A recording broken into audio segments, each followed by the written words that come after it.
a wee bit late, but it's Friday. It's casual Friday, folks. It's casual Friday, so I show up when I can. How is everybody doing? My name is Stuart Davis, and I am a flawed man of God. I'm a deacon at a small church just outside of Richmond, Virginia. I'm not a pastor, not a biblical scholar. I haven't been to seminary. Not trying to get you to join my church or donate to any special cause. What I'm here to do is generally talk about God, Jesus, the Holy Spirit, um, talk about the Bible, talk about Christianity, talk about a wide variety of topics, issues, current events, and give you my impressions about them. Someone I consider to be an average Christian guy. I've been a Christian all my life, 40 years, non-denominational Protestant. I don't subscribe to any particular doctrine or denomination. I'm just in the Word daily, trying to do it better each day. So, if you are looking to learn more about Christianity, curious about Jesus, maybe there's a voice in the back of your mind wondering if there's more to this life than just your time here on earth, welcome to the show. Hopefully, you can get something out of this. Maybe some sort of insight, some sort of perspective. It's a very lay approach, very amateur. Like I said, I'm not a professional at this, but I do like to get on here and talk about it. I like to provide a relaxed, comfortable, informal setting to just kind of talk about God, goof off a little bit. So, hope maybe this will help springboard you into a relationship with Christ. Maybe it'll help get you in the church. Maybe I can help dispel rumors about the Bible, about church, about God in general, at least from what little I know. If you already are a Christian, you just enjoy Christian topics and conversation, welcome as well. Glad to have you here. You should like how we have this set up. It's very similar to a Wednesday night study group or a Sunday school. We've got a group of regulars who have not started commenting yet. It's very quiet for the beginning of a stream, especially a chill stream, our Friday night chill streams. But hopefully, that's indicative that everybody's got something better to do than sit at home and watch YouTube videos and be part of a live stream. But that's how it be sometimes. So I'll listen for the next wait for the next couple minutes, make small talk before we get into the show proper, give people time to settle down. I did only give a 15-minute heads up, and yeah, I hope that's not poison ivy. Either way, be part of the chat. If you've got something to say, say it. If I've got something you think is wrong, tell me. If you think I'm right, hey, let me know why. Give me your thoughts, impressions, experiences on whatever it is we're discussing. The community is small enough, the chat is small enough that I will read what you say, and I'll respond to it. Especially right now, we're still blank, or are we running into the same problem that I was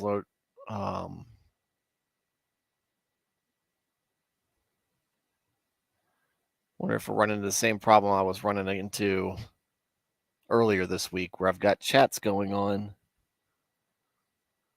but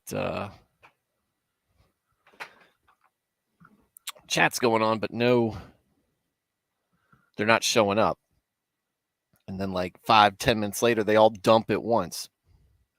Let's see. Here we go. This is not a chat. Hello, I'm not a chat. Nath, Emmanuel, how's it going, folks? Glad to see y'all show up. My son, the reason we're in blackout conditions is my son's over there asleep. Emmanuel, you're more new to this, but oftentimes up here in the man cave on Friday nights we have family movie night on the big screen, and oftentimes my one or both of my kids will stay the night up here with me. They call it a sleepover, which I'm happy to do because I've only got a certain amount of these left before they don't want to spend this kind of quality time with me. It's cool. It's a good time with the family. We watched Ant-Man tonight. For some reason the kids were like all up in their feelings about this movie. All up in their feelings. When Ant-Man went subatomic, they did not like that. They thought he was a goner, and it was a wailing and gnashing of teeth, which is, huh? I'm going to. You'll be fine. So, it affected them deeply for some reason. So, which is odd. Usually my son isn't. Usually he's the comforter for my daughter, and says, "Look, it's a movie. It's gonna be fine." But they were both deeply concerned for Ant-Man. So Ant-Man did a good job um, endearing himself to the kiddos. So he's still over there trying to get some sleep. That's why the lights are out, to help him, and go from there. We'll probably play some video games tomorrow morning. That'll be good. So, Texan Italian, welcome as well to the chat. Glad to have y'all here. All right, so we're gonna start next week off with the beginning of First Chronicles, chapter 1.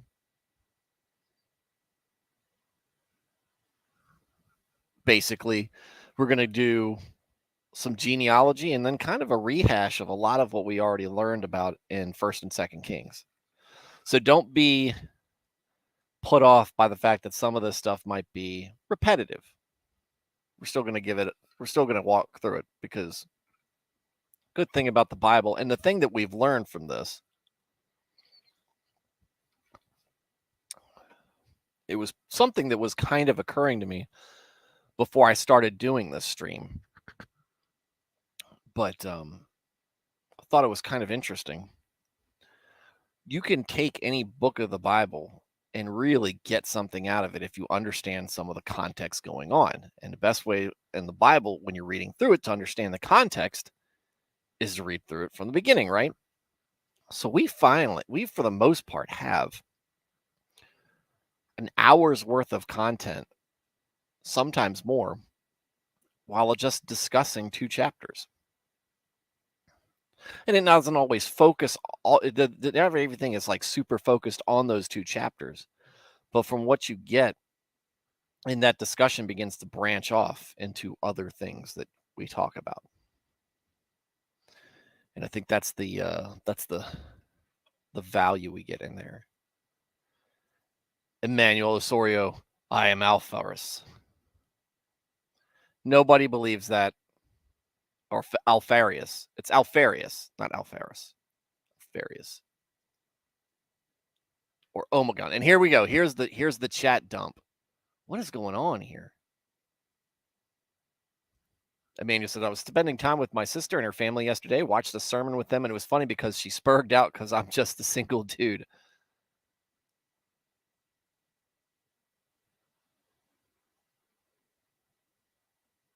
I thought it was funny.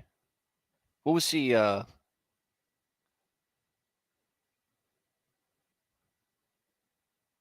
was she spurging out about that? I don't see anything to work. I don't get it.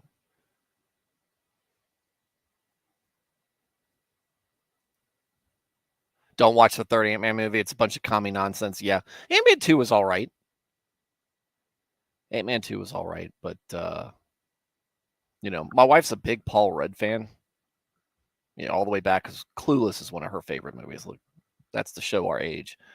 Clueless is one of her favorite movies. He was good in that, and he's pretty funny. Great in Anchorman, like most of them were. But yeah, very few new movies really get me. Well, let's say hardly any movies. We went to see Top Gun Maverick. Maverick was a good movie. It was a great opportunity for me to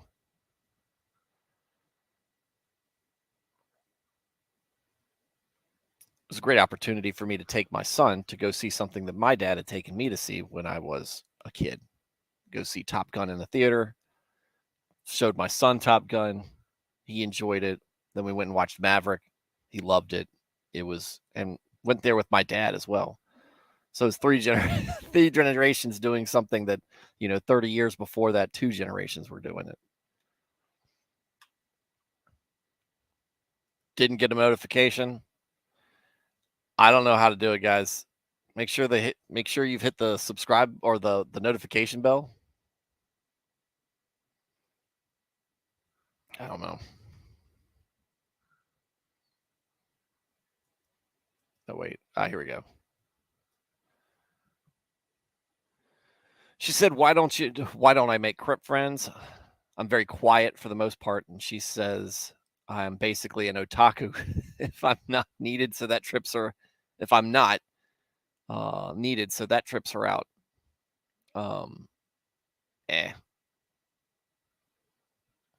You're doing fine. You're doing fine.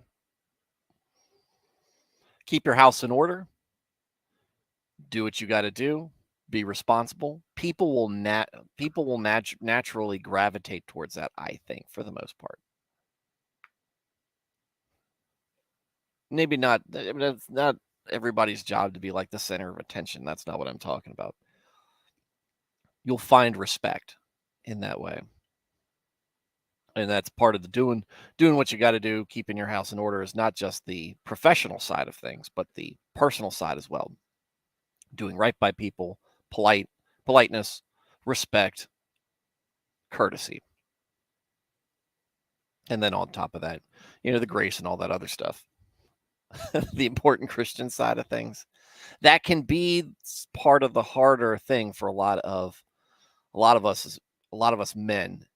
Not the respect, not the courtesy, not the professionalism. Sometimes it's the deeper things. Because we demand much. And we were worried about compromising. But there's got to be some grace in there, built in there. Said, still need to see it. Tom Cruise has always been a great actor. Yeah. Weird, though, as he is, he's got 2 of my favorite movies, Top Gun and A Few Good Men. He does absolutely great role in both of them. And I was really nervous about Maverick coming out because, again, things like Ant-Man 3 and a lot of these other movies remaking Rings of Power, or not remaking Rings of Power, coming out with Rings of Power and ruining the Lord of the Rings franchise by just terrible writing. These things happen. What they did with the Tom Clancy movies, these things happen, and it's frustrating. And you don't want to. And then you take a, iconic movie like Top Gun, and we're making a sequel, and I'm like, it's gonna suck. It's gonna be terrible. And then I kept hearing person after person, people who wouldn't like it if I liked it, or wouldn't like it if I didn't like it, saying, "Oh, that was pretty good. That was pretty good. Oh, I really liked it." And then I was like, "Yeah, everybody's getting caught up with the hype." But enough people said it that I said, "Fine, I'm going to go watch it." Bracing myself. But I thought the introduction from Tom Cruise, basically welcoming the audience and thanking them for, being the consumer, being the fans that we are. And then it went right into it. A little bit different, right? It wasn't like The Force Awakens, basically copying A New Hope. But there was a lot of touchstones in there, and there was a lot of but it was a little bit different at the same time. We weren't watching it from the perspective of the student anymore. We were watching it from the perspective of the teacher. who clearly had not grown up all that much. So that was great. Too Fun was great. Northman was great. That's all I can really think of as far as recent movies go. Top Gun. Oh, Too Fun. It was Top Gun, Northman. I haven't seen Northman. I've had a lot of people recommend that. I guess I got to see it. Perhaps I shall. I haven't watched any new Marvel movies. When I was in my late teens, early 20s, Spider-Man and then Spider-Man 2 were two of my favorite movies. And, you know, I barely keep up with the Marvel movies all that much.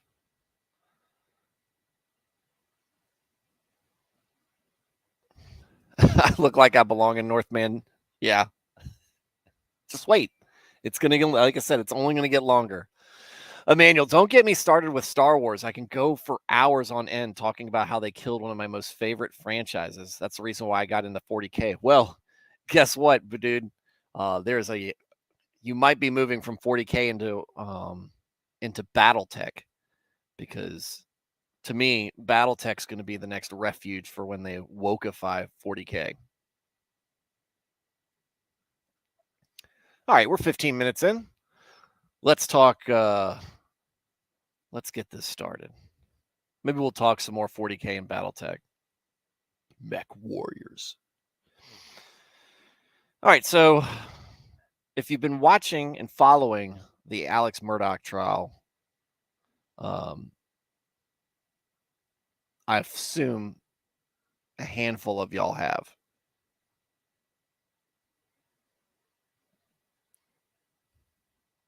It was kind of a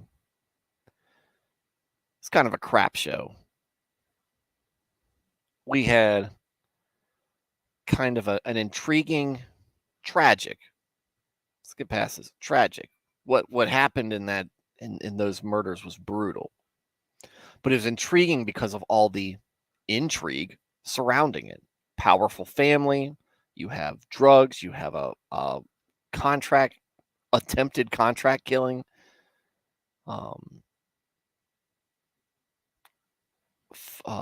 fraud, embezzlement. I don't know. A lot of white collar crimes going on in the periphery. There's a documentary series being made. There's a podcast talking all about it. There's all sorts of attention. I'd never heard of it.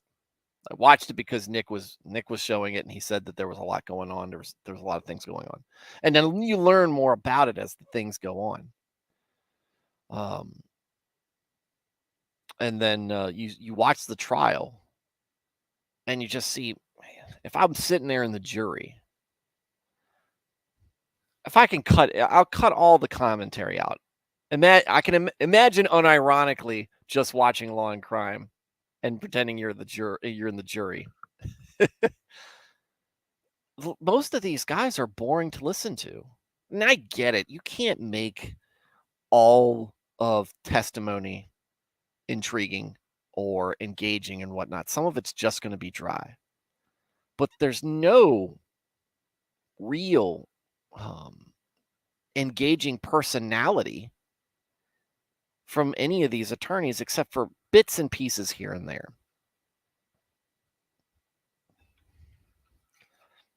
And I feel like because of that, the defense team really missed an opportunity to kind of maybe not mock or taunt the prosecution, but really put into perspective how ludicrous some of the direction of much of the trial was going. There was times where they probably could have said, reminded the place that, they did it once after the jury was out, but I could have sworn we were having a murder trial here. But it only took the jury 2 hours to find him guilty. Now, did they go in there believing he was guilty? Don't know. Did they really believe that there was the evidence from what was presented in the case? Maybe. The thing is, I can have some theories, but here's what I think is kind of the Christian take on things.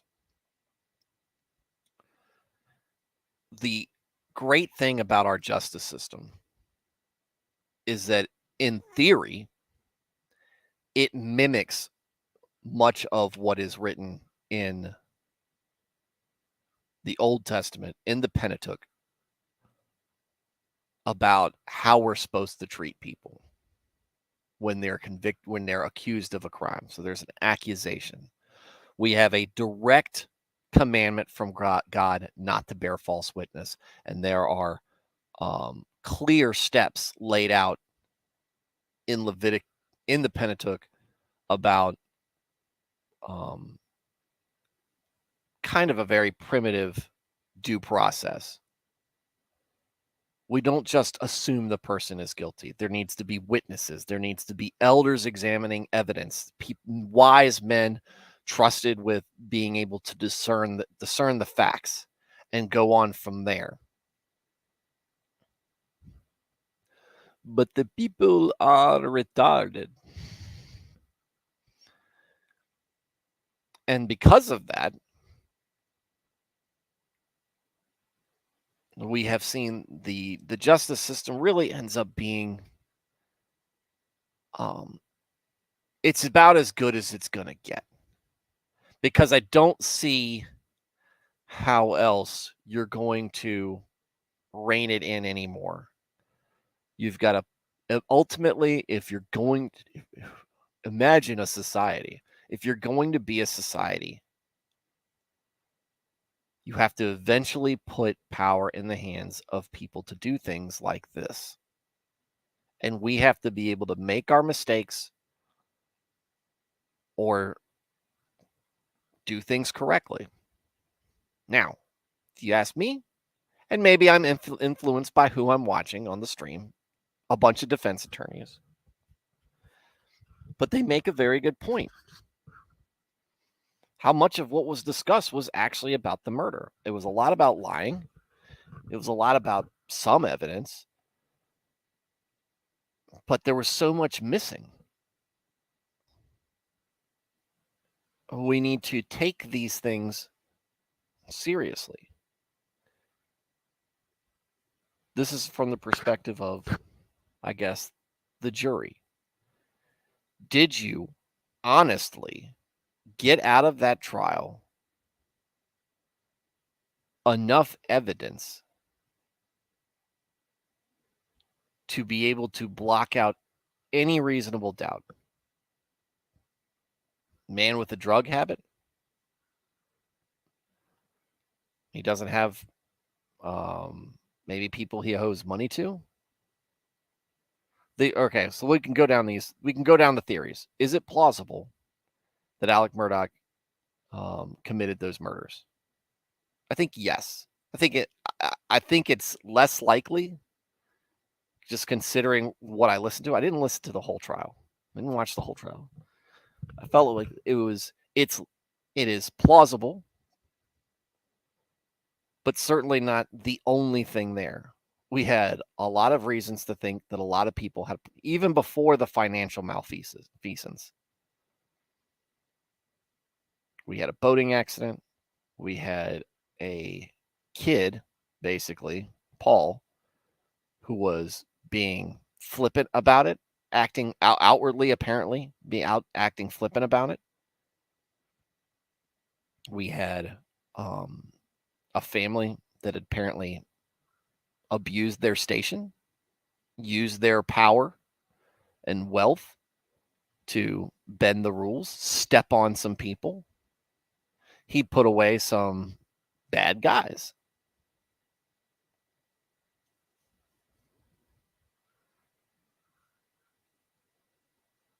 There's a lot of motive for other people to do this as well. The thing that would have really had me curious, and if I'm in that jury room, this is what, because I don't think we talked about that. I don't think that, at least on the streams I saw, I don't think the panel talked about it all that much, was how weird the two murder weapons was. If you start with the shotgun, there's no reason not to end with it. Why switch? You didn't have enough shells in there? Come on. That takes away any type of premeditation out of there. If you've got a pump or semi-auto shotgun, you can fit way more shells in there. You got 2 shells for each person, right?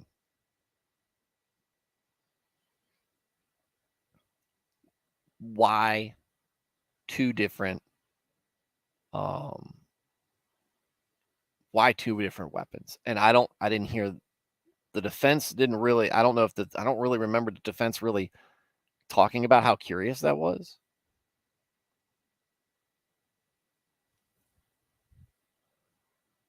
And I didn't really see the prosecution, who I think really the burden's always on them, but really who I wanted to see answer this question is, make this make sense to me. Make this make sense to me. And I never got anything out of what I watched that really made 2 different weapons make sense. He could have done either. He could have done both with either weapon. But chose both? And maybe left one and took the other, and where did the other one go? And, all this and that and the other. I mean, again, you can get to the point where, where it could have happened. But you got to give me way more than what I heard to think that one guy did it. Because 2 weapons, I'm immediately thinking 2 different shooters. And you need to tell me why it's not.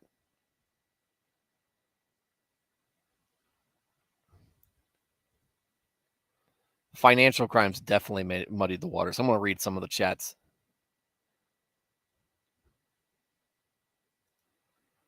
So they did this man dirty. Just because he's a scumbag doesn't mean that he did those things. It looked like he really did love those kids. That was the testimony, right? That's the weird, and this is what I really didn't hear enough of. I didn't listen to all the close, but I'll listen to a lot of it. Be like, they called up this guy, they called up this guy, they called up this guy, and he did it a little bit. Loved his wife and kids. Loved his wife and kids. Loved his wife's kids. If he did it to save them from the shame, why is Buster still alive?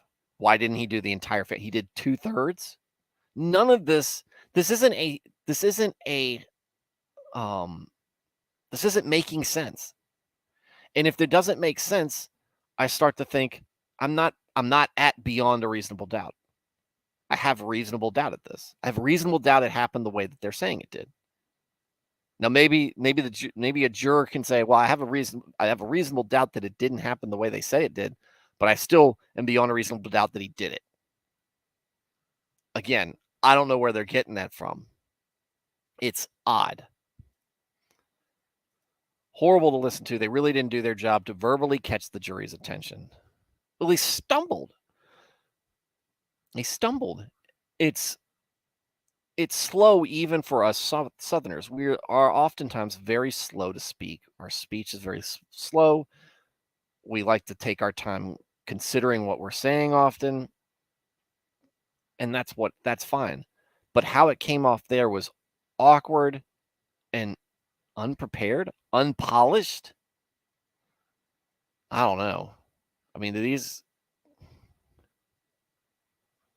I don't know. Like the clip. I read that. Layman brain.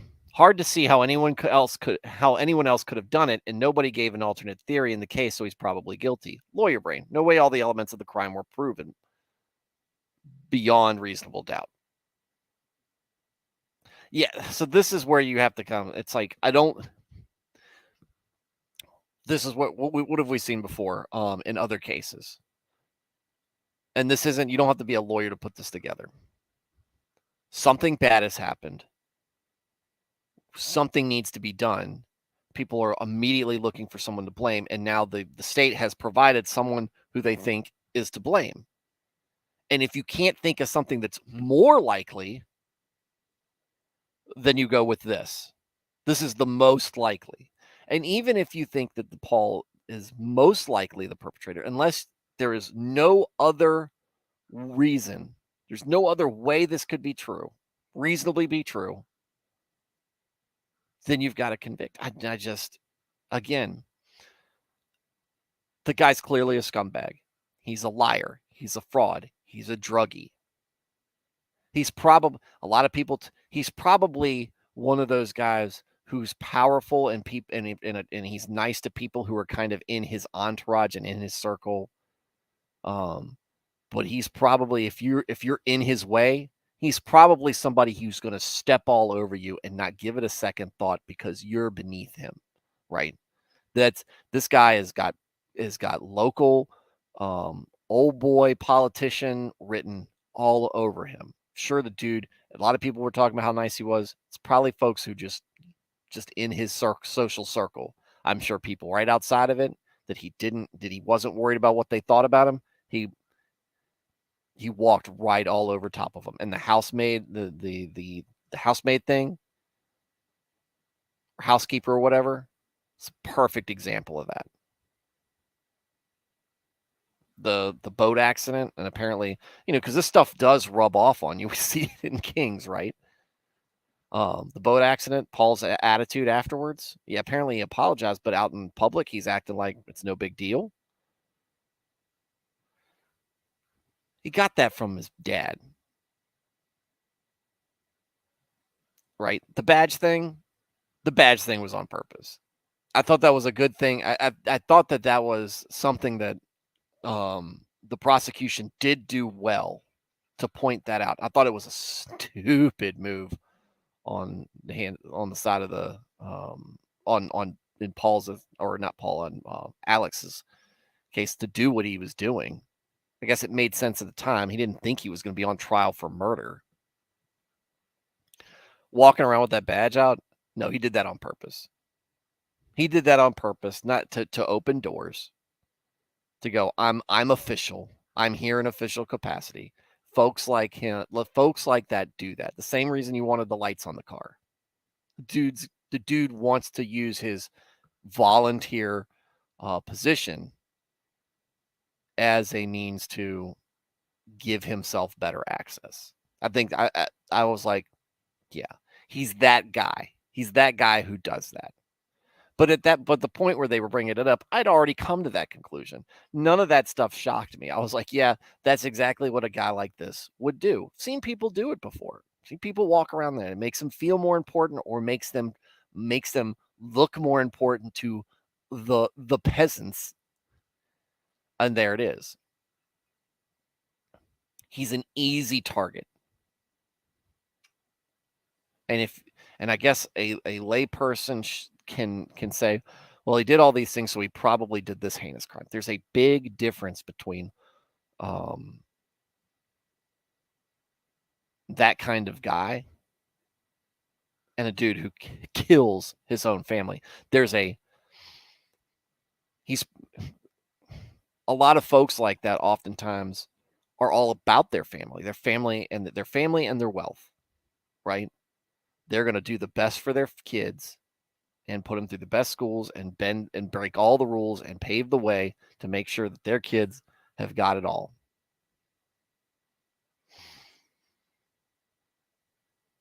He can't, I don't see him. I don't see the motive there, and I need more motive on there. They go, we don't have to prove motive. Motive isn't on us. But you don't really give me one. You don't give me a plausible one. Because again, if he's doing it because out of shame,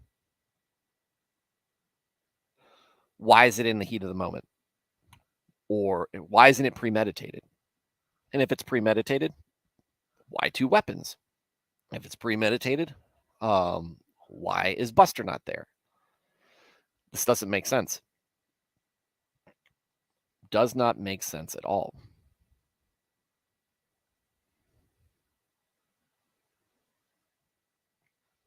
Now I could see maybe they were trying to do some intervention with him because they did know about his pill problem, and they said, "Look, we're gonna, go to the cops about this and tell them about your addiction and everything."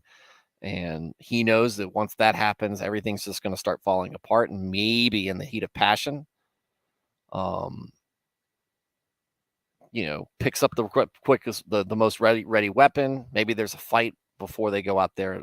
I don't know. Again, it's like it's a lot of maybes. It's a lot of maybes, and you keep every time you take a maybe, you branch off a little bit more. You chip a little bit more away from that certainty.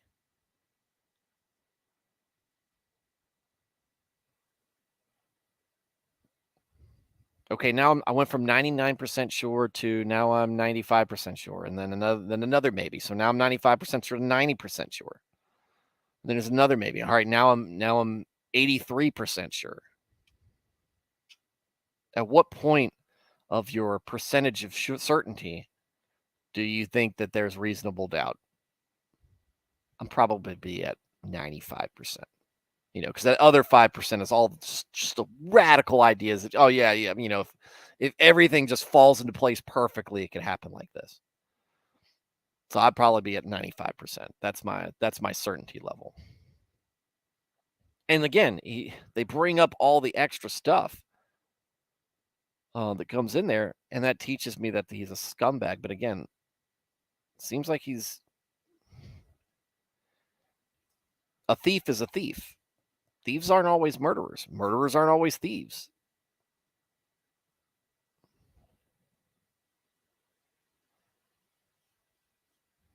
I don't think they hammered on the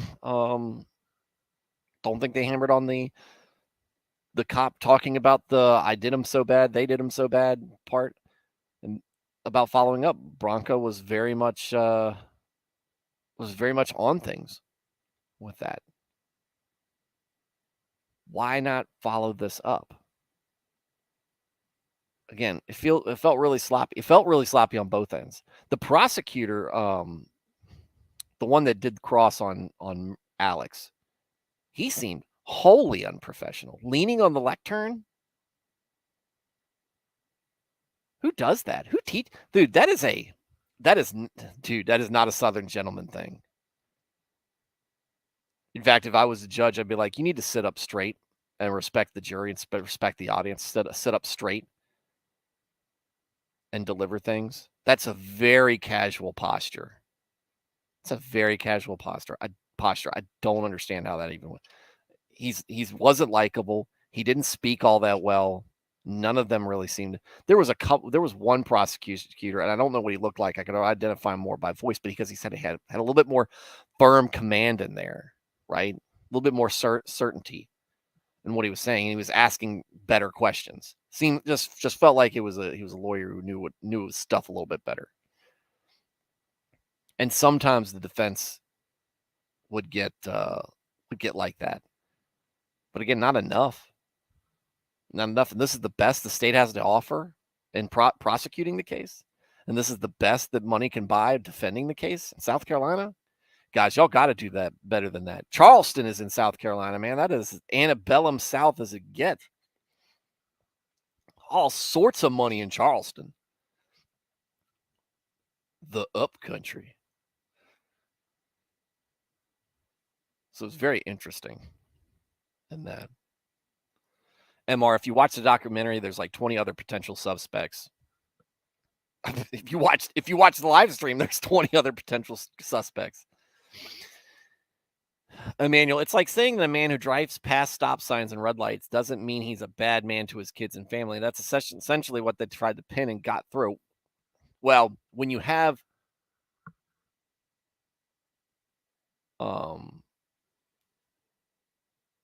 you have two egregious crimes. What he did was horrible to people, and absolutely horrible to people. And what happened to his family was absolutely horrible. two different dynamics. One was financially and personally and professionally, and the other one is murder.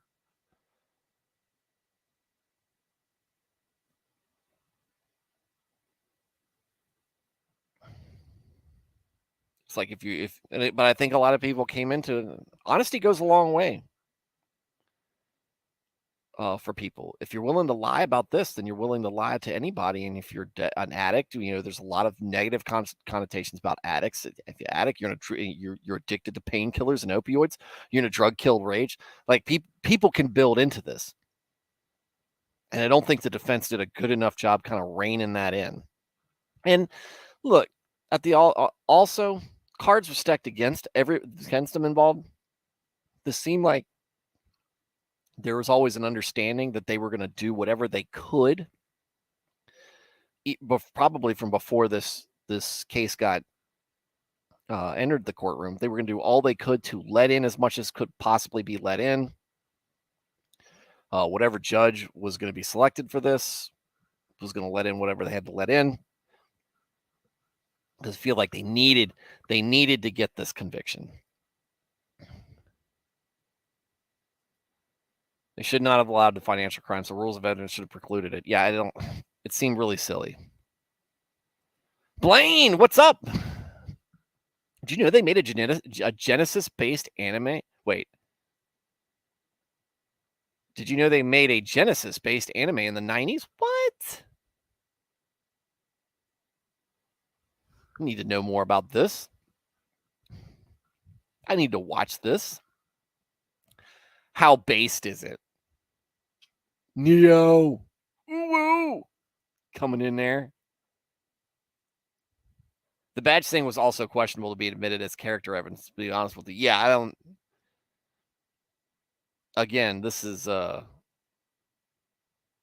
It was about the boat accident, right? It was all... So I'm going to pivot from that to... Or let me close on this side of this aspect of things is... As Christians, we are commanded to give due process to people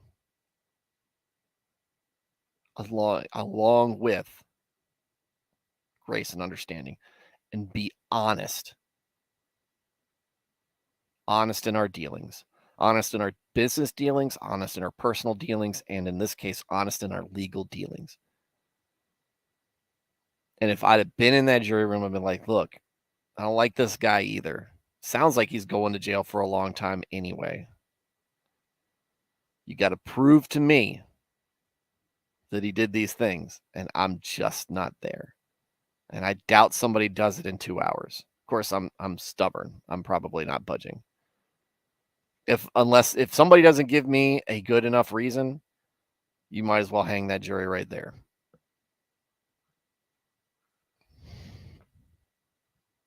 So that's my thing. I would like to know, and I'm sure, like I said, last night, I'm sure I certainly would be popping off about this. If I'd like to get the ideas from the jury on why they were convinced beyond a reasonable doubt. What was it? But I got a feeling that's not what happened. I got a feeling that it was a target of opportunity and something that really had people emotionally affected. And why? Well, was the deck stacked against him? And here we get into the other thing. I don't think Murdaugh I don't think he committed those murders. I do think he was probably responsible for them. And when I say responsible, here's another thing. Here's another theory. Could Murdaugh put a hit on them? Again, you'd have to prove why. Because again, there's premeditation. There's a whole plan about it and everything. Could he put a hit out on him? Even if he's not there. Even if he is there. What if somebody else does it? What if somebody did it for him? What I say about it, why I think he's responsible, I think his actions, his dealings, what he had done, how he had wronged so many people,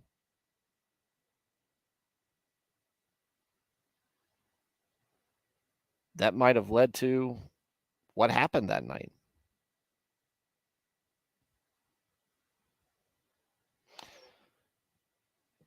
It's a reminder to us that even though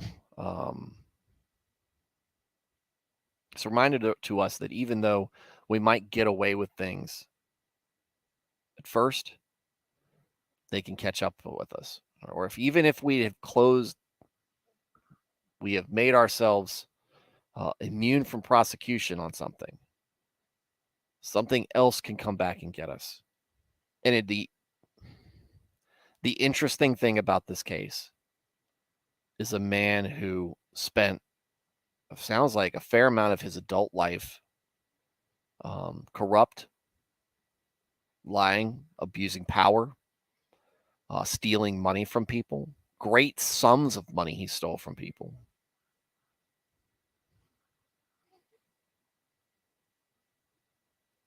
Thanks, Blaine. Thank you, Blaine. Great sums of money he stole from people. He profited off of it.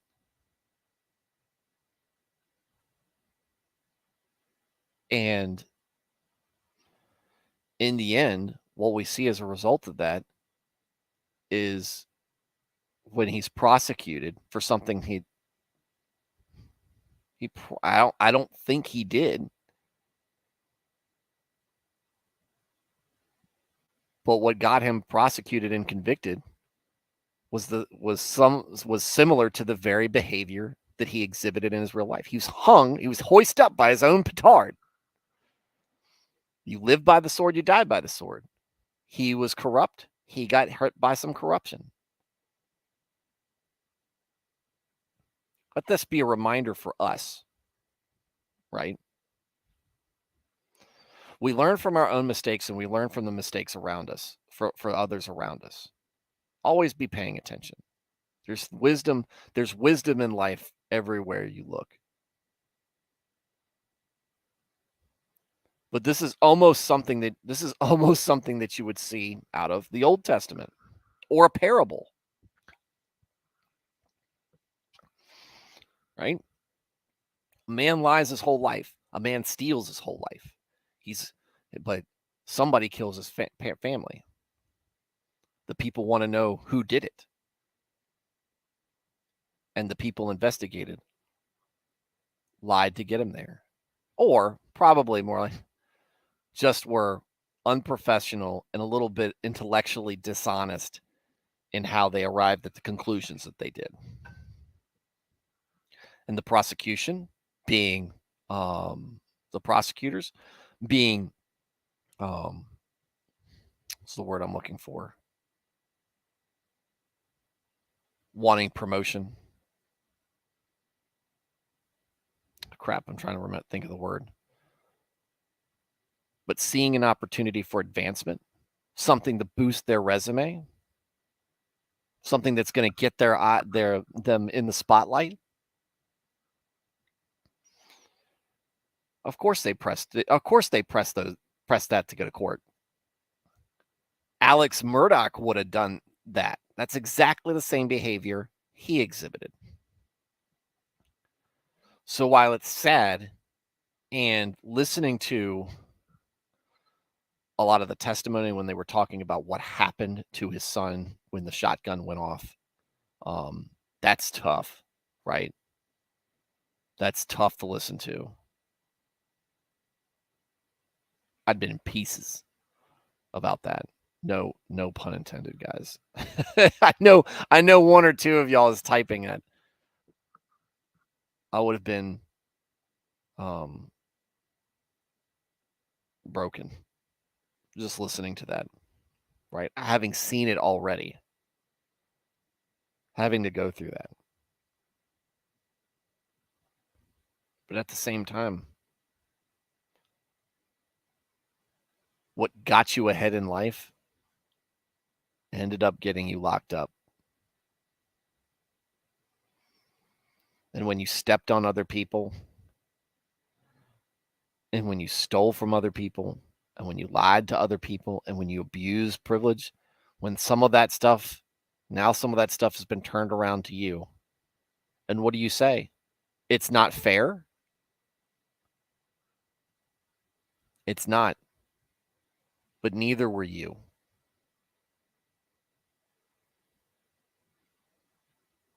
The problem we have to have on our end, we don't have to uh, lament the life of Alex Murdaugh. Hopefully, what this great tragedy that has happened. To be honest with you, hopefully they got the right guy. But I think what Nick's pointed out was they didn't do it the right way. What we need to be concerned about is the fact that this is going on. Not just that Alec Murdaugh would have done the same thing that his prosecutors would have done if he was in their shoes, but the fact that that folks would do that.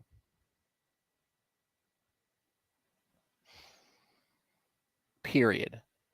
There's not enough evidence here that I could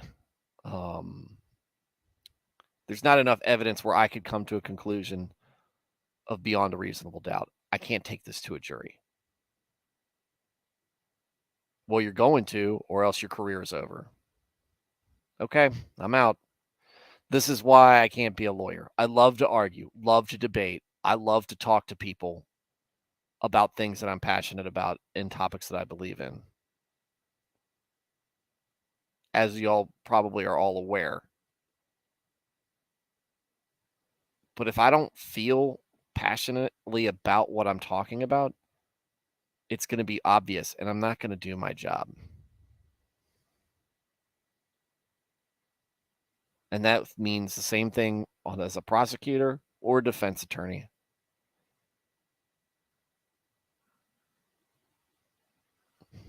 My buddy who's a judge, he told me, he goes, man, he'd make a good lawyer. I was like, I wouldn't unless I was certain I was right on the going into it.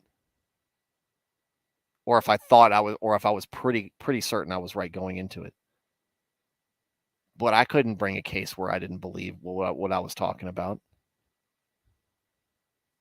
And I don't know how people, and I don't know what guys do, gals do, when they're presented with that, especially as a prosecutor, when there's some expectation. You're a prosecutor, you should prosecute.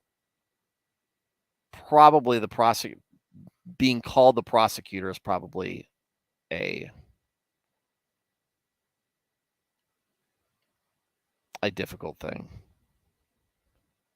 Civil business, yeah, that I could probably lean to, but how often do those go to juries? I mean, that would be, if I was going to be a lawyer, that's what I would be there for, because it would be about the chase, it would be about the argument, it'd be about the debate, it'd be about presenting your case to somebody and to a jury and listening to them. And maybe I get burnt out on that. Maybe I would enjoy giving that case before a judge.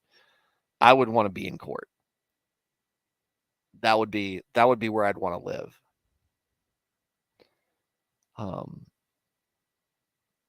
Cards didn't shake out that way, and I think that's for the best. Play my lawyer gets to yell at Amazon attorneys. Never stop loving that. I would love it. I would love yelling at Amazon attorneys. I've yelled at people doing dumb things on behalf of Amazon before, and it is fun. But it's also mind-boggling. It's like, how is this huge company so incredibly stupid about things? MR, it's a very hard part of the job. That's why I'm being choosy with where I end up. Hey, be discerning, be choosy with wherever. And Pyra's in the chat as well. I forgot to say that when I saw this chat come up. How's it going? How's it going, Baca? Glad to see you. That's twice this week. Twice this week we get Baca in the chat. That's awesome. Thank you, Baca. Glad to have you here.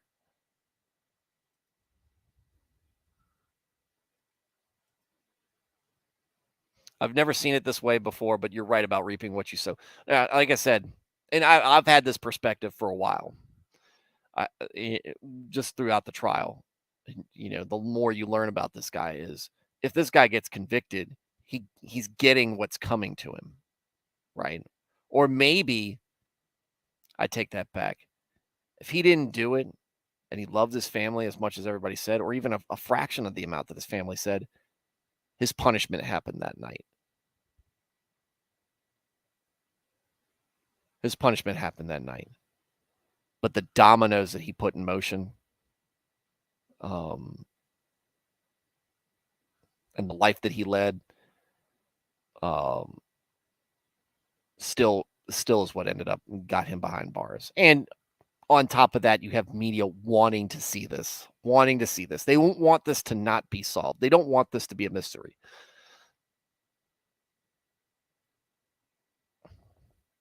And the law enforcement, they don't want it to be a mystery either. They want to know that they want to think that they did their job correctly. That's where we should be concerned about this. And I think that obviously Nick was driving this home last night. It was I can't say it's his thunder. It's not my thing. He didn't take anything from me. But he said that's what we need to be concerned about is it wasn't justice has to be procedural, right? And there has to be certain fundamentals that we have to accept and not cross over. And I think there was so much compromise at every step of the way. We have a compromised defendant. We have a compromised police force. We have a compromised prosecution. We have a compromised jury.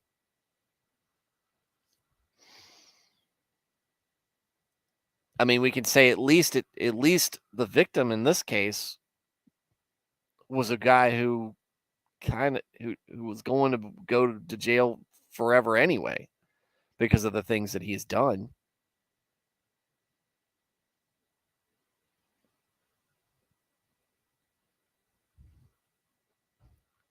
But it doesn't end with him.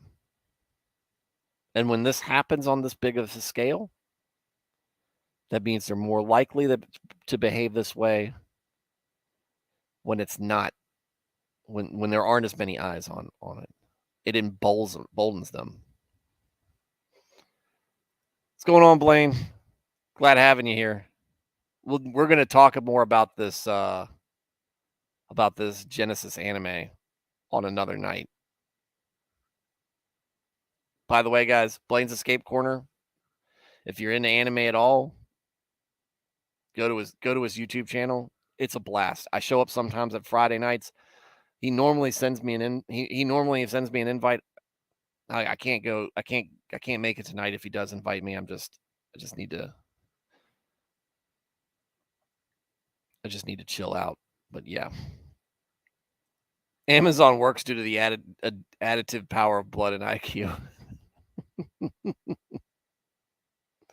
Addictive power.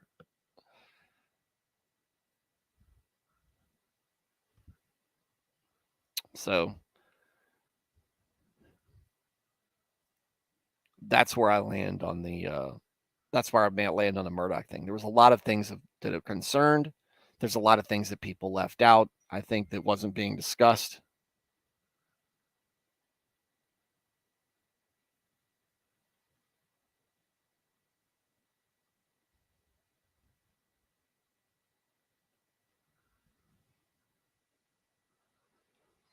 Have I discussed the Great Molasses Flood? Let's find out about the Great Molasses Flood. Nernaeth, you brought this up.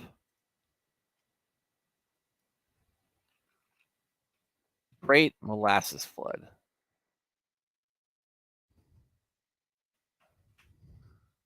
The explosion that drowned a city. The Great Molasses Flood. Let's wiki it. I won't bring it up. How am I doing on fantasy? Oh. I'm on okay. We'll see how I do tonight. The Great Molasses Flood, also known as the Boston Molasses Disaster, was a disaster that occurred on January 15th, 1919 in the North End neighborhood of Boston, Massachusetts. Boston. Couldn't have happened to a place with worse accents. Look, I've got friends from Massachusetts, and they're great people to talk to. They're nice. I cannot stand a Boston accent.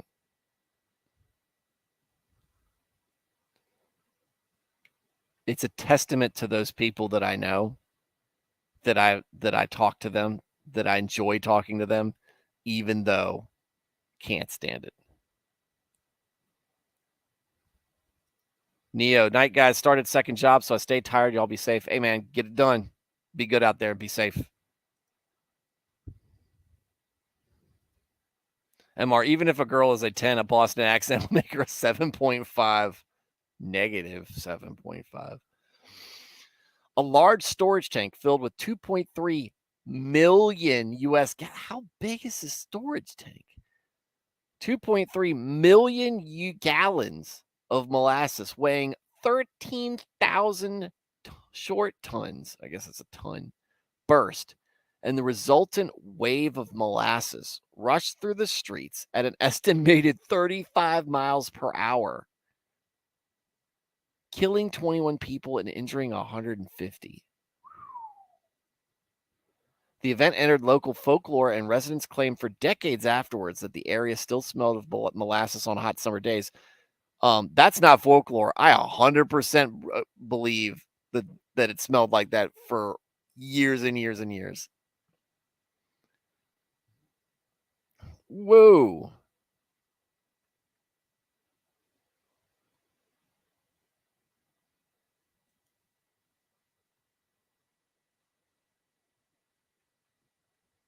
All right. Give us something to talk about. Molasses. So let's back up. People were cocooned in solid molasses, and it took days to chip them out and identify them as it cooled. Awful. Awful. That's like the worst Easter Bunny candy ever. All right, so let's do some background on this. Molasses can be fermented to produce ethanol. Of course, everything produces ethanol these days. Molasses can be fermented to produce ethanol, the active ingredient in alcoholic beverages and a key component in munitions. The disaster occurred at the Purity Distilling Company facility at 629 Commercial Street near Kearny Square. All right, number 3, molasses.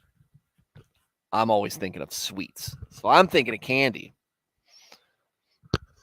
A considerable amount of molasses had been stored there by the company, which used the Harborside Commercial Street tank to offload molasses from ships and store it for later transfer by pipeline. Oh, there's a molasses pipeline to the Purity Ethanol's plant situated between Willow Street and Everett's Way in Cambridge, Massachusetts. The molasses tank stood 50 feet tall and 90 feet in diameter. Okay, it's a big tank. 50 feet's a big tank. 90 feet in diameter is wow. Contained as much as 2.3 million gallons. Okay, here, this is how numbers can be conflated, people. Said it was filled with 2.3 million US gallons, and now we're seeing down here it was stored in a container that contained as much as 2.3 million gallons.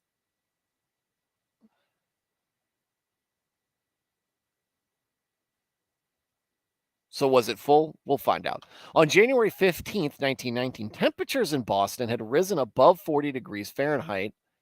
Global warming. Global warming here, guys. Climbing rapidly from the frigid temperatures of the preceding days. See, climate's changing. And the previous day, a ship had delivered a fresh load of molasses, which had been warmed to reduce its viscosity for transfer. Yes, I know this about rail. I worked in rail for a long time.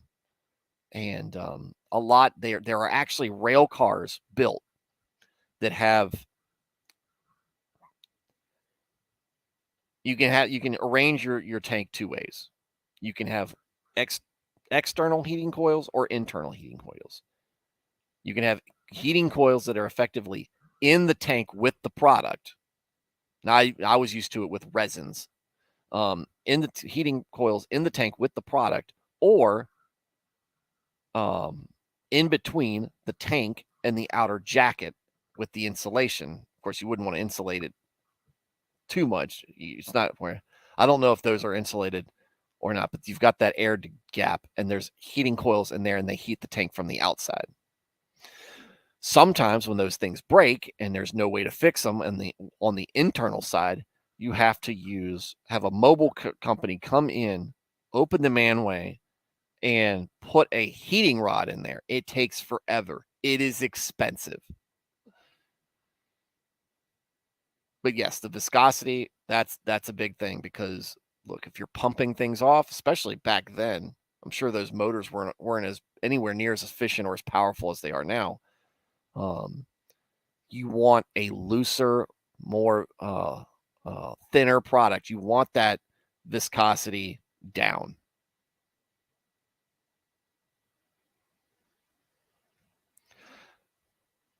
In the previous day, the ship had delivered a fresh load of molasses, which had been warmed to reduce its viscosity for transport, possibly due to the thermal expansion of the older, colder molasses already inside the tank. The tank burst open and collapsed at approximately 2:30 p.m. Okay. Since we're going to use rail, since I was talking about rail, we're going to have a demonstration of what happens just with air pressure differentials and temperatures. I'm going to show you how fast a rail car tank can crumple.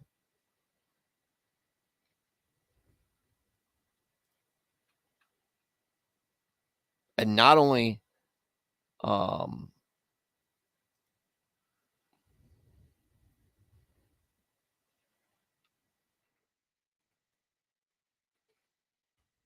have I seen this video, also had a customer who had this happen to one of their rail cars.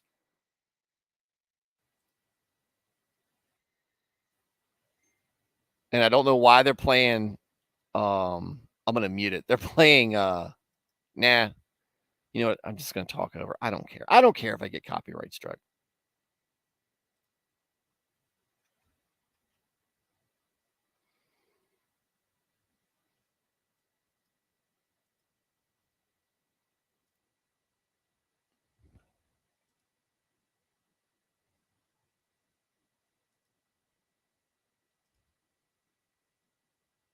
There we go. This is the vacuum implosion is a naturally occurring vacuum because of the temperature conditions inside of the rail car and outside of the rail car. This is not a soda can thickness metal. This is probably 2 inches of steel or 2.5 inches of steel.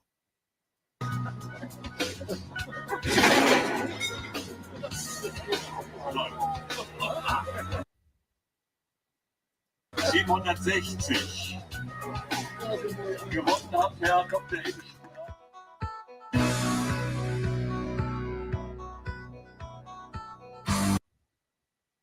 Yeah.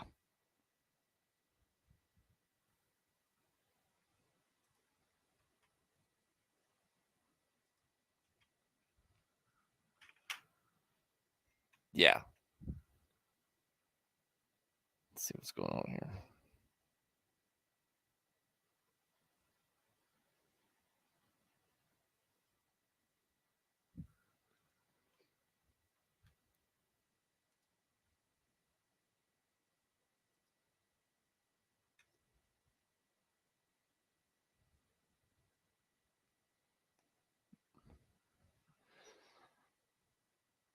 This stuff, temperatures changes, pressure changes with vessels, with enclosed vessels, can do some gnarly things.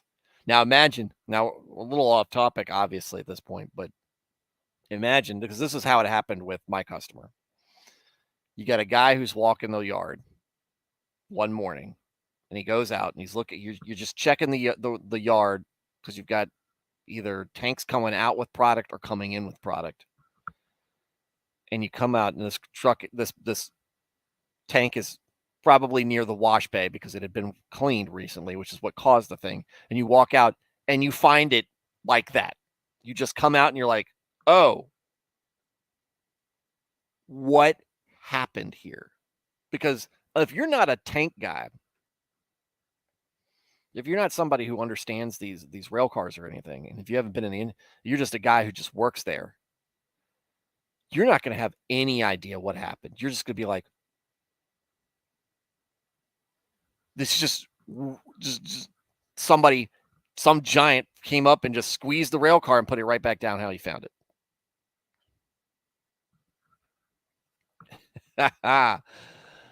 Said nature abhors a vacuum. It's vacuums everywhere. Murdaugh said it was about 1.8 million gallons, if I recall correctly. That's one of my favorite videos to show people. I'm kind of a foamer. We call foamers who we call people who like obsess over tanks. I enjoyed working in the railcar industry. It was a great industry to work into. You know, that some of the technology and the stuff with tanks is cool, with trains is cool. I'm a kid at heart, so obviously I look like a bit of a geek when it comes to trains. So that's the Iron Giant took a bite. It ain't my fault. Yeah, well. Good night. Yeah, but it took them a while to figure out what happened. The first thing they did was call us, and we were like, "Did you clean it recently? Did you close it up before it was able to reach ambient temperature? The cold snap happened."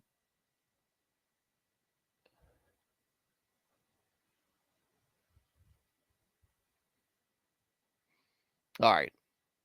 Tank burst open and collapsed at approximately 2:30 p.m. Oh, lunchtime. Oh.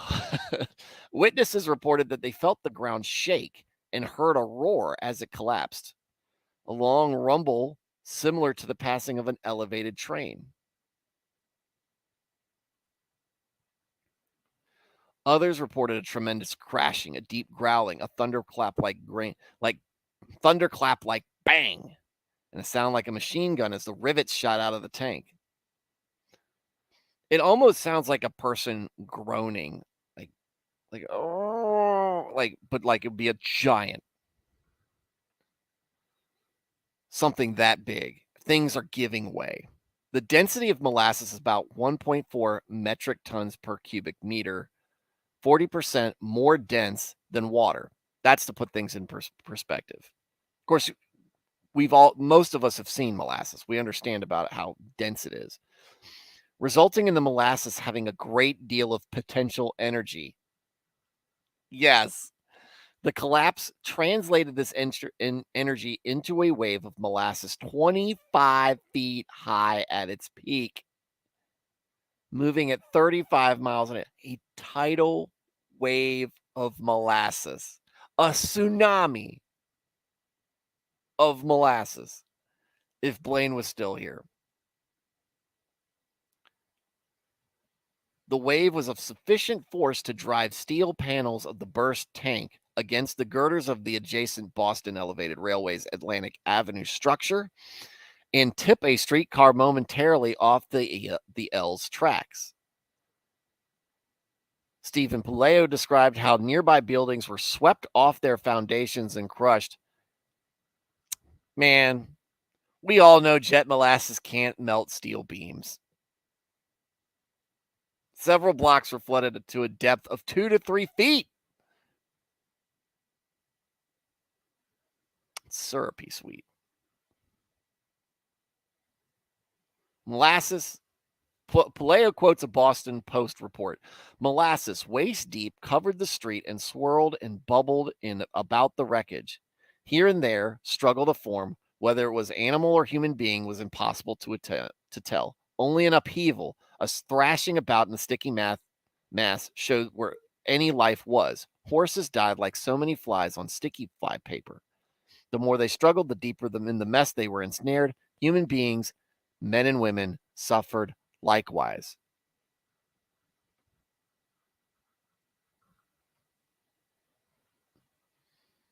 Yeah, mind you, I'd be interested to see what approximate temperature some of this molasses is at. Because again, viscosity, right? The thicker the um, product is what I'm used to calling it product. The thicker the product, the more heat is required to get it to loosen up. It's like melting a solid, right? What's your melting point?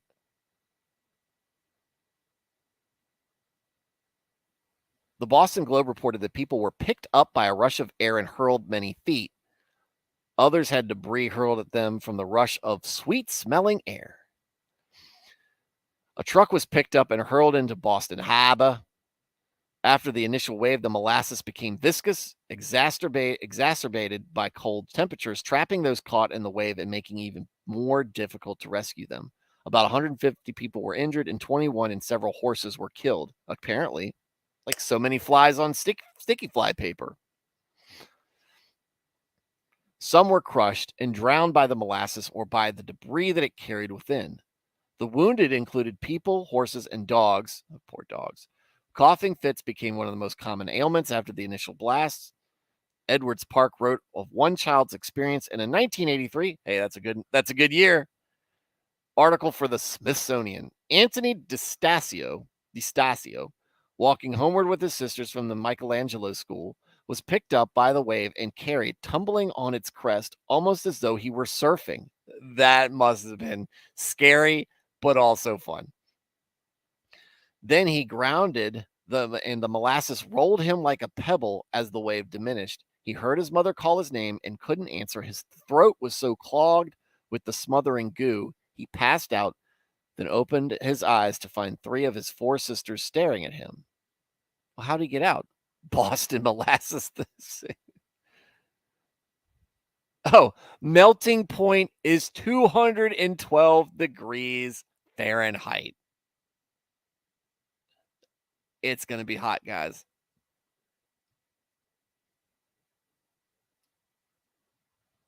It's going to be hot.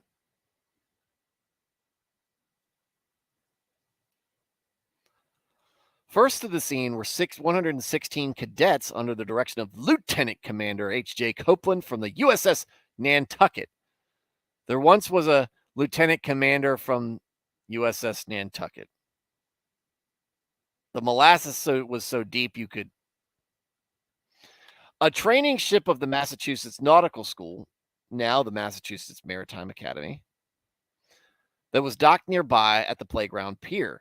The cadets ran several blocks toward the accident and entered into the knee-deep flood of molasses to pull out the survivors, as good men will do. Running towards the need. We joke about this, about it being molasses. It's not 35 miles an hour is not slow. Like in molasses, it's not that slow, apparently. But we make joke about this, but what was going on at this point was obviously really very real and very deadly. 20 people died from this, 150 people injured, all sorts of a mess. People had to react fast to help out their neighbor. Cadets, naval cadets, running to the rescue. I guess Navy is good for something.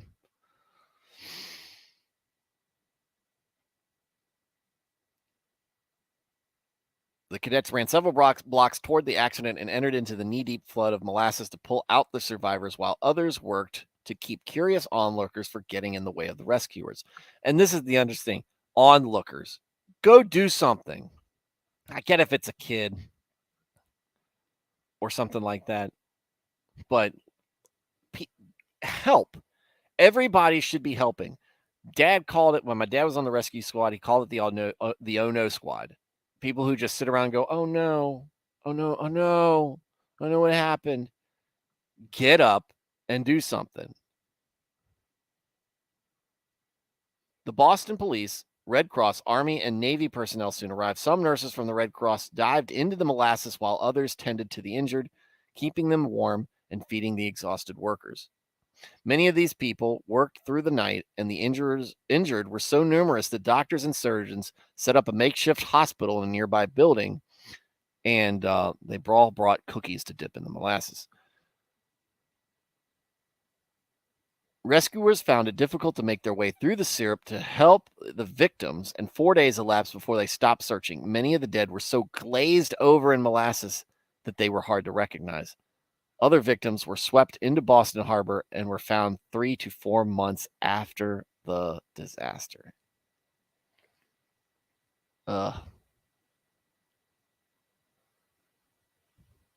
In the wake of the accident, 919 residents brought a class action lawsuit against the United States Industrial Alcohol Company, which had bought Purity Distilling in 1917.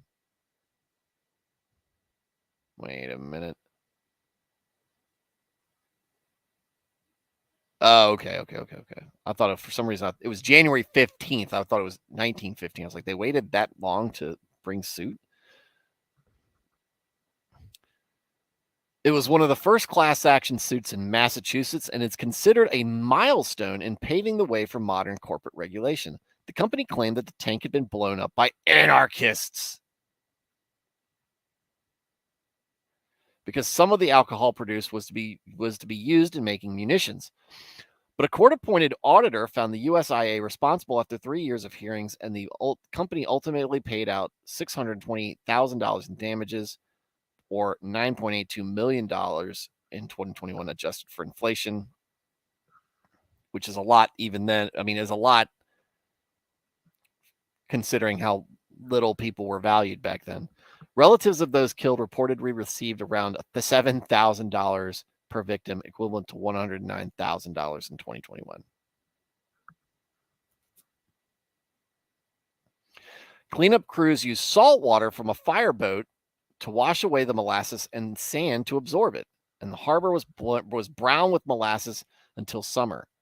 The cleanup in the immediate area took weeks, with several hundred people contributing to the effort, and it took longer to clean the rest of greater Boston and its suburbs.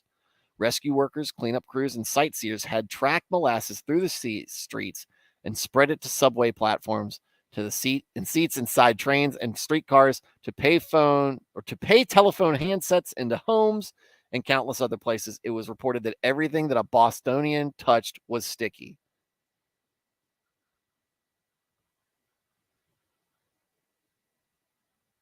Dude, I just strip down to my underwears and go home.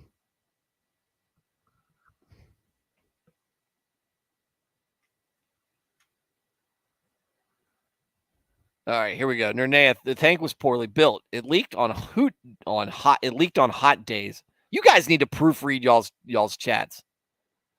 It leaked on hot days so that children would hold pans under the drips until they got enough to make sweets at home. There you go. Look, I'm like Ron Burgundy. I'm going to read anything you write on here. It makes me sound dumb and illiterate. MR, I agree 100%. Fireman's son feel the need to help in situations like this. I mean, I remember being in my dad's truck. Now, he was a volunteer firefighter. Not a volunteer, but he was a volunteer EMS. Drive the ambulance around. The county was still very small at the time. We'd only had a handful of professionals. So he drove around. He did have permission to have blue lights on his truck. I'm sorry. He had permission to have red lights on his truck so that if there was an accident, he could pop that on and help out. We was driving me and my brother one day, and there was a accident on the way there. He popped that red light on, pulled the truck over to the side, and helped out with the rest of the crew because, again, you see people in need and you can help. You can go out and help. Murdaugh, the company put a stop to it by painting the tank the same color as the molasses. Just imagine that the way you go out is by some sugary substance. Well, I mean, isn't that true for many Americans these days? I know I will die in some dumb way. I'm too clumsy. It'll be a good story to laugh at. Just make sure you tell me about it afterwards. Come back. Appear as a spirit to me. and say, hey, you need to read my obit. You need to read my the write-up on my cause of death. Yeah, boy, that's familiar to me. Lol. Fatalities, Patrick. Look, it's 1919, guys. It's Boston. Let's read the Patrick Green, William Brogan, Bridget Cloherty, Stephen Cloherty, Callahan, DeStasio, Duffy, Francis, Gallerani, Yanska, Keenely, Laird, Leahy, Lennon, Martin, McMullen, Nicolo, Noonan, Shaughnessy, Sieberlich, Sinnott. It's a lot of guys. That's a lot of that's a lot of immigrants there, guys. I'm allowed to call them immigrants. My family's been here since Jamestown. Thank you. You're welcome. Causes. Several factors might have contributed to the disaster. First was anarchists. The first factor is that the tank may have leaked from the very first day that it was filled in 1915. Oh, so it wasn't that old. The tank was also constructed poorly and tested insufficiently, and carbon dioxide production might have raised the internal pressure due to fermentation in the tank. Warmer weather the previous day would have assisted in building this pressure, as the air temperature rose from 2 to 41 degrees Fahrenheit over that period. Oh, yeah, from very freezing to above freezing. The failure occurred from a manhole cover near the base of the tank, and a fatigue crack there possibly grew to the point of criticality. Safety first, guys. The tank had been filled to capacity only 8 times since it was built a few years previously, putting the walls under an intermittent cyclical load. Several authors say that the Purity Distilling Company was trying to outrace prohibition, as the 18th Amendment was ratified the next day, 1919, and took effect 1 year later. An inquiry after the disaster, well, there we go. This might have been the final deciding factor on prohibition. An inquiry after the disaster revealed that Arthur Gell, USIA's treasurer, neglected basic safety tests while overseeing construction of the tank, such as filling it with water insufficient to check for leaks and ignoring warning signs such as groaning noises each time the tank was filled. Oh, wow, what an idiot. The proof loaded it with 6 inches of water when it was 36 feet tall. Shut up. We got 6 inches. Okay, no leaks. This guy, tarred and feathered, or molasses and feathered in this case. Also sent straight to jail. He had no architectural or engineering experience. Apparently, he didn't have half a brain either. If somebody said, "Hey, I need you to check this, make sure it doesn't leak," okay, I'll fill it literally an inch deep, literally half a foot of this gigantic thing. When filled with molasses, the tank leaked so badly that it was painted brown to hide the leakage. Local residents collected leaked molasses for their homes. A 2014 investigation applied modern engineering analysis and found that the steel was half as thick as it should have been for a tank of its size, even with the lower standards they had at the time. This is why we have so much regulation, by the way, is because people can, even with whatever the current year,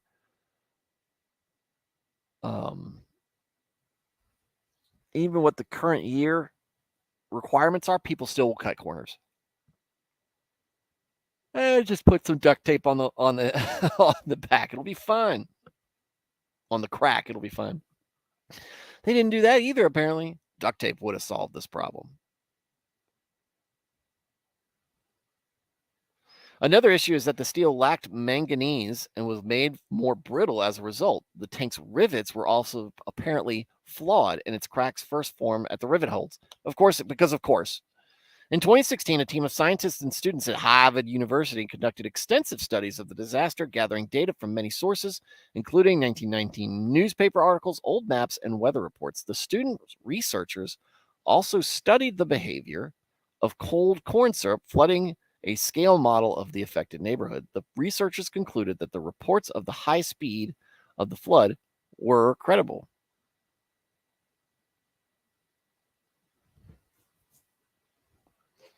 Two days before the disaster, warmer molasses had been added to the tank, reducing the viscosity of the fluid. When the tank collapsed, the fluid cooled quickly as it spread until it reached Boston's winter evening temperatures, and the viscosity increased dramatically. The Harvard study concluded that the molasses cooled and thickened quickly as it rushed through the streets, hampering efforts to free victims before they suffocated. Yeah. I use half as much steel as you should like, and you would like me to use half as much steel as it deserves. Less than half as much steel as I would hope for. More will come. More steel will come.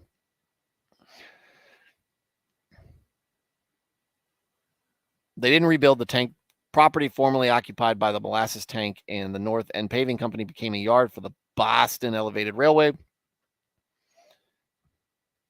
It is now the site of a city-owned recreational complex, officially named Langone Park, featuring a Little League baseball field, a playground, and bocce courts. Immediately to the east is the larger Polo Park with additional recreational facilities. Who cares? They should have like renamed it something that had to do with this. There is a plaque though. So on this date, a molasses tank at 529 Commercial Street exploded under pressure, killing 21 people. A 40-foot wave of molasses buckled the elevated railroad tracks, crushed buildings, and inundated the neighborhood.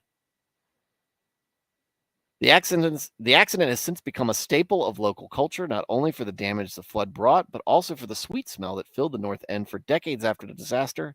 According to journalist Edward Park, the smell of molasses remained for decades a distinctive, unmistakable atmosphere of Boston.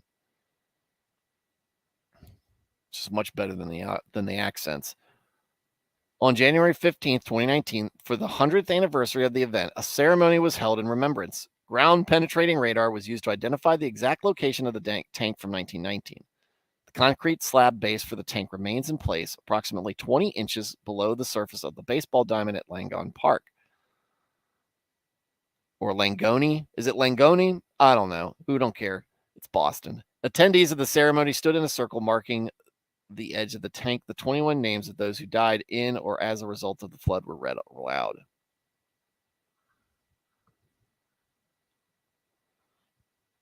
See also lists of non-water floods. London beer flood, Dublin whiskey fire, Rockwood and Company shipping department fire, Kingston fossil plant coal fly ash slurry spill, Ajika alumina plant accident, Mariana Dam disaster, Pepsi fruit juice flood, Brumadinho Dam disaster. Now, when I was in the rail business, one of my clients was Arkema Chemical.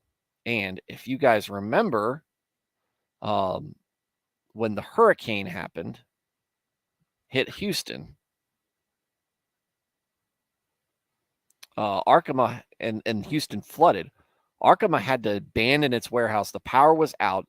One of the something had gone out of control and reached critical mass because it couldn't be controlled, and they had to evacuate the plant as it basically caught fire. Porcupine Mayhem. Ahoy, I'm having a cocktail. I'm ready to party. Well, it's getting ready to close up. We are definitely going to have to do some of these other ones, though. Dublin whiskey fire? That sounds awful. How is that a flood? But the London beer flood? We got to talk about this stuff. Work's been a crap show. Sorry to hear that, buddy. Hey, this is what we're going to do. Porcupine. Dude, keep your chin up. Have a good weekend. Everybody, I want you guys to have a nice, good, relaxing, or productive, or both weekend. I want you, above all, to be safe and go to church. Go to church, guys. I think it's important. Or go look for a church. Go find it out. Whatever. Hug your family. Love them. Cherish them. They're great blessings. And yeah, that's how it be. We're an hour and 30 minutes into this. I'm getting ready to. What about the whiskey fungus by the Jack Daniels distillery? I'll do that. Guys, if y'all have got cool articles for me to read and react to, I'm all about it. Yeah, it was fun, guys. Good stream. Yep. Good night. All right. MR, Emmanuel, Porcupine, Nernaeth,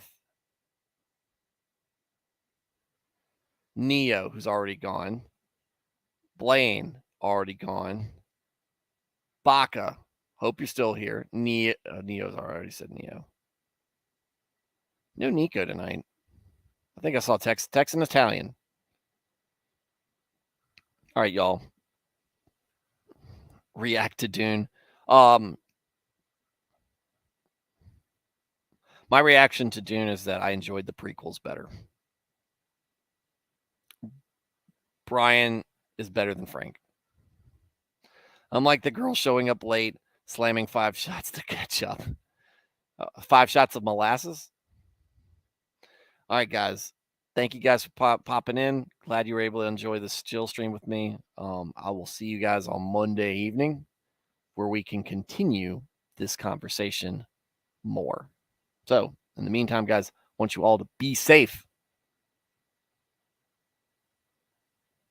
All right. Be safe. Have a good night. Have a good weekend. God bless.